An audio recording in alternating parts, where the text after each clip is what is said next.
A Deal in Ostriches by H.G. Wells.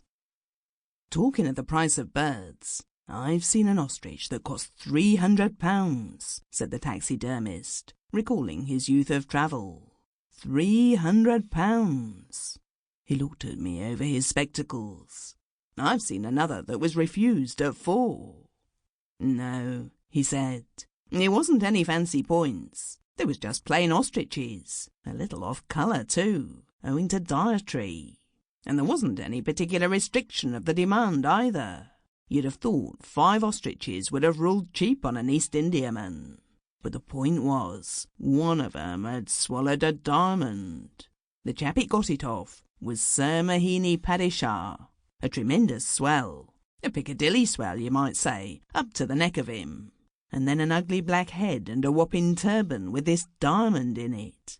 The blessed bird pecked suddenly and at it, and when the chap made a fuss, it realised it had done wrong, I suppose, and went and mixed itself with the others to preserve its incog.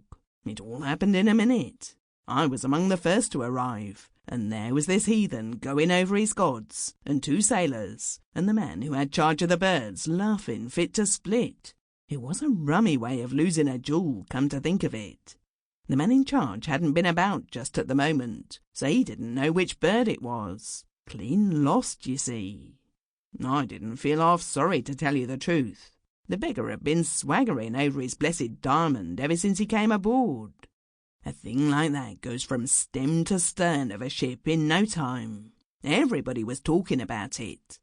Padishah went below to hide his feelings. At dinner, he pigged at a table by himself, him and 2 other Hindus. The captain kind of jeered at him about it, and he got very excited. He turned round and talked into my ear.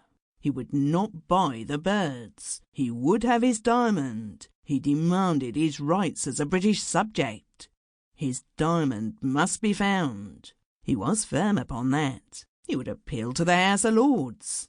The man in charge of the birds was one of those wooden-headed chaps you can't get a new idea into anyhow. He refused any proposal to interfere with the birds by way of medicine. His instructions were to feed them so-and-so and treat them so-and-so, and it was as much as his place was worth not to feed them so-and-so and treat them so-and-so.